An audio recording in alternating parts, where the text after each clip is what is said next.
Oke, Bapak-bapak, apakah masih semangat sama dengan sore ini?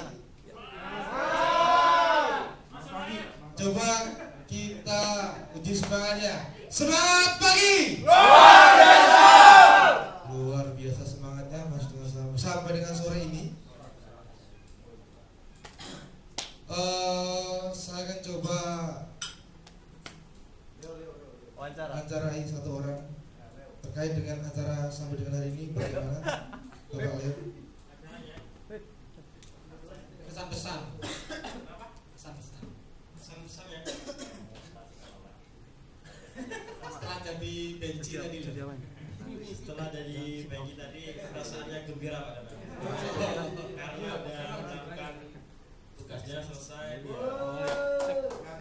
Yakin juara nggak? Awas jangan ini ya. Yakin juara nggak? Seyakin ya Pak. Berarti saya mau Palembang. Palembang siap. Kalau nggak saya pemelak loh. Musik. Lewat sini juga. Kalau nggak bisa kemulan. Kurangi lah. Kita lebih sukses. Oh, tertarik di Melak Pak. Habis dari Melak itu. Lagi. Melak itu Pak. Saya mau nemeni Pak Deko. Pernah kemana? Langsung. Ke depan, kameranya ke depan. Biasa sih Pak Lur. Iya,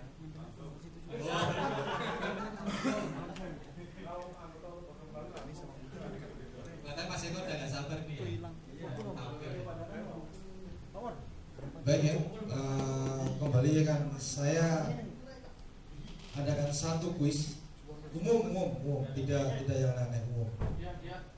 Hadiah seperti biasa souvenir yang cantik dan menarik. Buku kali disebutin. Ada yang pernah makan soto Banjar atau ada yang suka soto Banjar? Soto Banjar.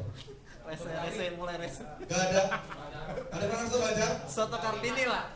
Ada yang pernah makan soto Banjar? Ada yang suka makan soto Banjar? Soto lama orang. Siapa penemu Masa soto belum pernah Banjar? makan tuh? Siapa yang pernah saja? Siapa penemu soto Banjar? Power badannya yang sering makan soto Banjar. Yang dijawab saya kasih souvenir yang dari mana ya? Siapa penemu resep soto Banjar? Pak Kampret.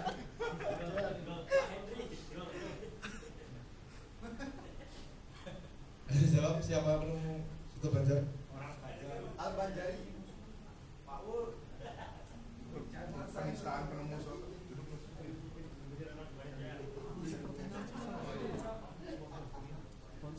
Masih. Sini. Oke baik. Kepada rekan-rekan yang masih di luar, silakan masuk ke dalam ruangan karena acara akan segera kita mulai.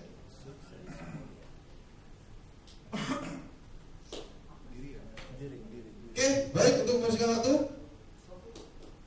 Kita tampil ya. SS Belum komplit, ntar dulu. pertama dari Departemen Plan dan Logistik, Bapak Eko Prasetyo. Kita berikan tepuk tangan.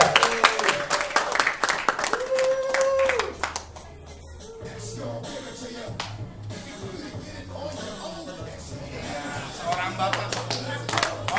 Satu.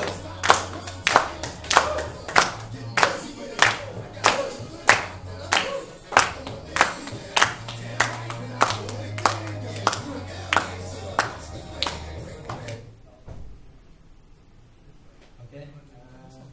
Assalamualaikum warahmatullahi wabarakatuh. Waalaikumsalam warahmatullahi wabarakatuh. Semangat pagi. Luar biasa.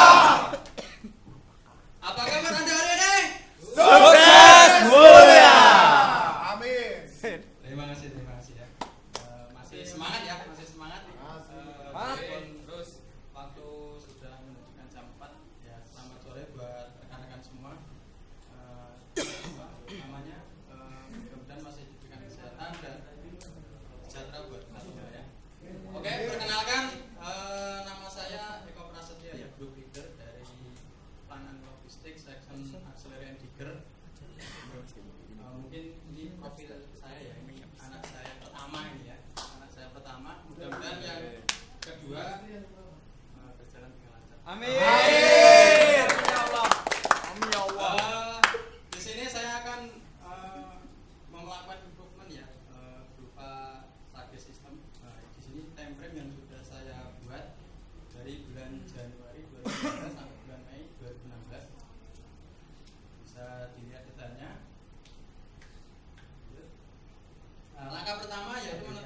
dan sasaran tema. Di sini betapa pentingnya unit accelerant digger untuk kelangsungan project ya. Mungkin di tim produksi kalaupun ada untuk gagal yang lainnya untuk menarik servis saja susah gitu ya. Apalagi kalau 85 itu satu breakdown. Ini mereka itu kalau minta itu gimana servisnya? Tunggu keputusan Pak Danang. Jadi seperti itu ya. Dari banyak ini kejadian di lapangan ya. Ini saya melakukan review dari frekuensi breakdown unscheduled ini dari bulan Oktober Desember 2015 untuk section accelerate ya. Ini ternyata saya paretokan breakdown yang terbanyak di elektrik itu 72 kali, undercarriage 58 kali dan engine 49 kali. Nah, di sini saya akan fokus pada undercarriage. Nah, setelah saya breakdown kan kembali ya, undercarriage ini unit mana yang paling sering terjadi breakdown undercarriage? Nah, ternyata di doser 85. Doser 85 yang paling sering yaitu sebanyak 43 kali. Lanjut. Nah, dari undercarriage doser 85 tadi ya, saya breakdown lagi. Ternyata di sini banyak di seal just track maupun reseal. Nah, dengan ini saya mengambil tema menurunkan frekuensi breakdown undercarriage unit bulldozer D85. Oke, lanjut.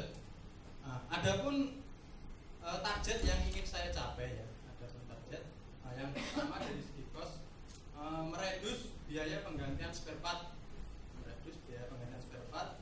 dari kualitas yaitu meningkatkan lifetime dari seal just track lebih dari 1000 jam. Untuk moralnya optimalisasi manpower sehingga ketika hasilnya itu awet, manpower bisa dialokasi ke job desk yang lain. Dari segi enviro yaitu meredus limbah grease yang terbuang karena sering terjadi bocor maupun jas ya. Oke, lanjut.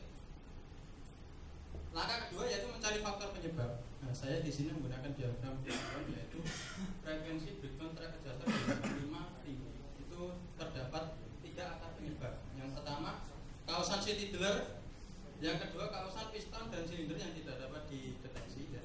Sama kotoran tanah masuk ke dalam silinder. Dari 3 akar penyebab tadi saya validasi. Yang pertama yaitu kausan piston dan silinder di dalam ini ya, di dalam piston. Nah, di sini akan terjadi gerakan oscilasi piston yang tinggi karena piston masih dalam masih secara fisik piston itu menjadi satu kesatuan dengan rod idler. Gitu ya. Terus yang kedua, kausan seat idler yaitu clearance antara yoke idler dan frame. Nah, di sini secara aktual itu clearance-nya 15 mili, padahal standarnya 2 mili. Terdapat deviasi 13 mili, sehingga saya harus menstandarkan dengan menambah plat di frame-nya. Yang ketiga yaitu kontaminasi kotoran. Ya, kontaminasi kotoran ini tanah ya, tanah karena unit sering operasi di lumpur maupun di material ya. Juga kita closing dengan daily setiap hari kita lakukan congkel ya. Untuk tanahnya. Lanjut. Nah, dengan bagaimana saya mengatasi dari akar permasalahan tadi ya, saya menemukan satu akar yang paling dominan yaitu gerakan oscilasi piston yang tinggi. Bagaimana cara saya mengatasinya? Nah, modifikasi piston track adjuster. Ini ya, modifikasi piston track berapa? Saya anggarkan 5 juta. Lanjut. Nah, ini penampakan dari unit. Doser baru. Untuk yang lamanya masih belum. SS-nya bagus ya. Oh iya. Ini untuk improve-nya tadi ya. Improve-nya tadi itu di dalam frame ya, di dalam frame yang tadi. Nah, ini komponen-komponen di dalam frame. Nah, ini ya. Ini tadi yang di dalam frame itu idlernya yang bulat. Nah, ini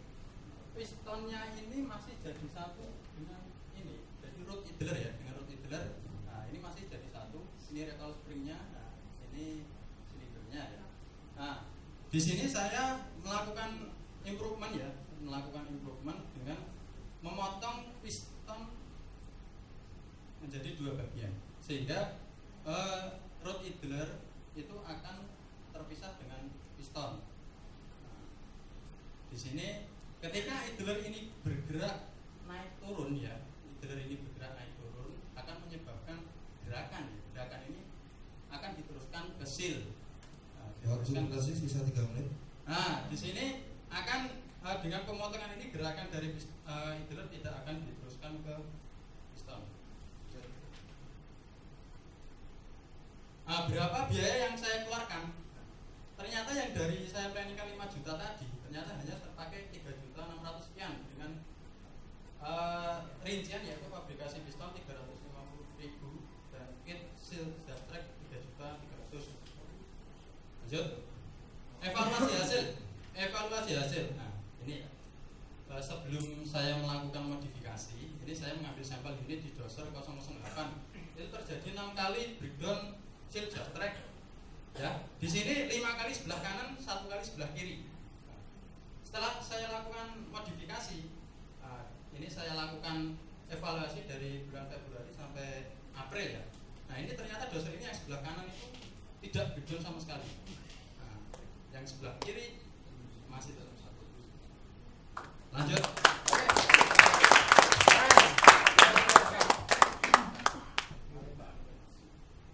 Nah, untuk evaluasi hasil ya dari segi cost dari yang sebelumnya itu 5 kali reseal, terus kemudian 1 kali reseal costnya segitu bisa meredus 14.600 sekian ya. Nah, untuk kualitasnya yang sebelumnya lifetime-nya itu cuma 251 jam. Ya, ini bisa diperpanjang sampai 1.605 jam. Nah, ini cuman selama sampai bulan April ya. Aktualnya unit masih operasi sampai overhaul. Dengan pencapaian HM itu sekitar 3.950. Ini bukan HM total ya, HM dari setelah modifikasi. Waktu sisa 1 menit. Untuk moral yaitu optimalisasi manpower sehingga saya bisa melaksanakan job-job yang lain, gitu ya. Dari Enviro sudah jelas ya, karena jarang bocor sehingga kita bisa reduksi limbah yang terbuang. Lanjut.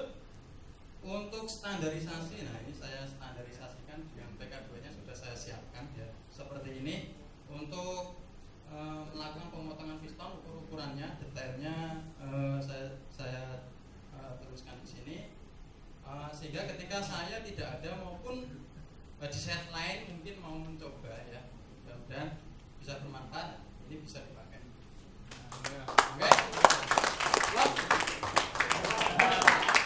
Terima kasih buat ini ya. Terima kasih. Ini grup saya ya. Yang pertama mungkin SS ya. SS. Mudah-mudahan nanti berikutnya masih ada improvement yang lain. Masih bisa lanjut terus lah acaranya. Oke, cukup sekian untuk mengakhiri ini ya. Mungkin biar tetap semangat. Semangat pagi. Luar biasa. Sekali lagi kali tepuk tangan ya buat Bapak Prasetyo. Bapak Prasetyo menghabiskan waktu 10 menit 30 detik. Selanjutnya akan dilanjutkan tanya jawab oleh Dewan Juri selama 5 menit. Terus dilakukan. Oke.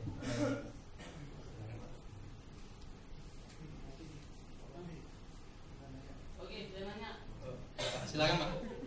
Jadi gini, kita pakai mic lah. Ini kan motong piston. Iya Pak. Piston yang tadinya utuh kemudian dipotong, ya kan? Ya. Kemudian nanti dibuat oleh dan segala macam. Ini sebenarnya ada kajian teknisnya enggak? Kajian teknis itu Pak dihitung. Awalnya piston itu utuh kemudian dipotong. Secara kekuatan dan segala macam di unit apakah ada problem lain nggak? Kalau tadi kan problemnya yang pertama udah terselesaikan, apakah ini punya pengaruh yang lain nggak ketika piston dipotong dan dibuat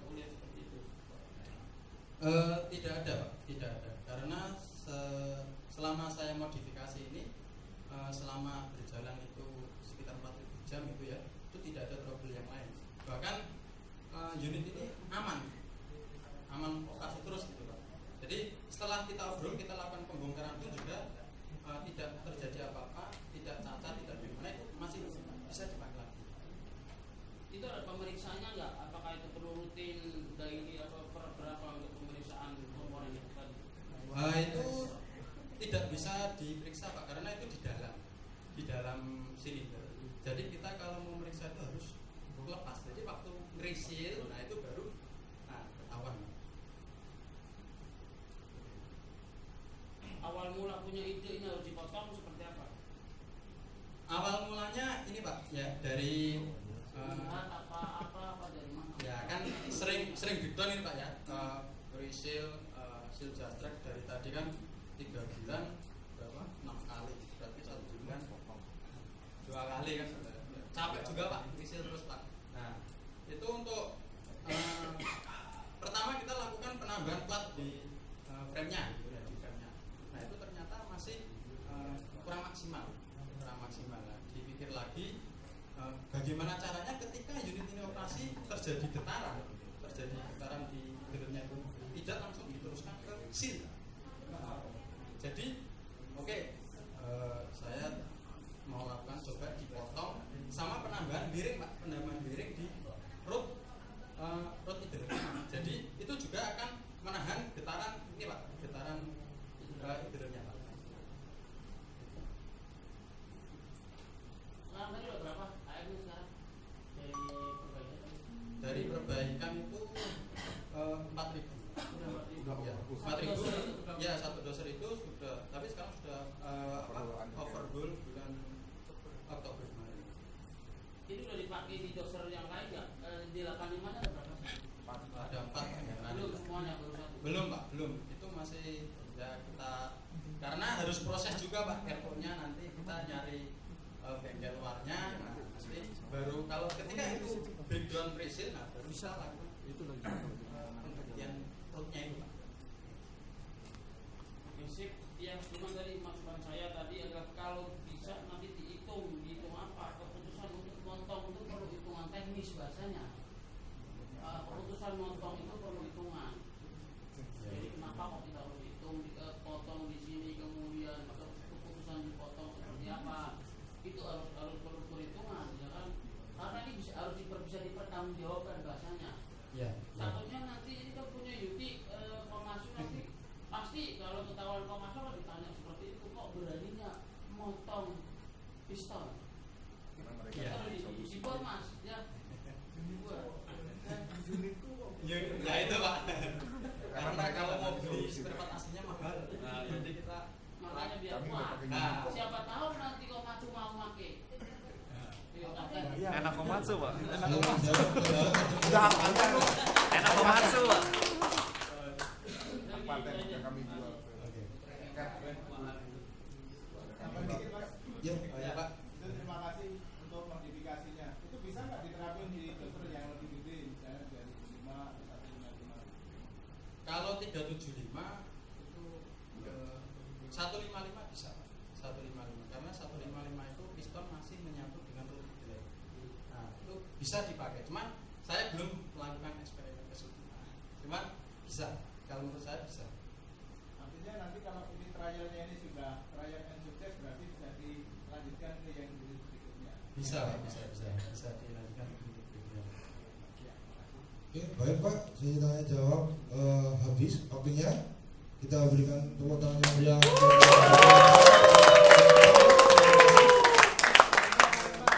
baik, pertanyaan selanjutnya. Palembang pulaan pempek. Kita panggil dari Departemen HSE Bapak Kuku.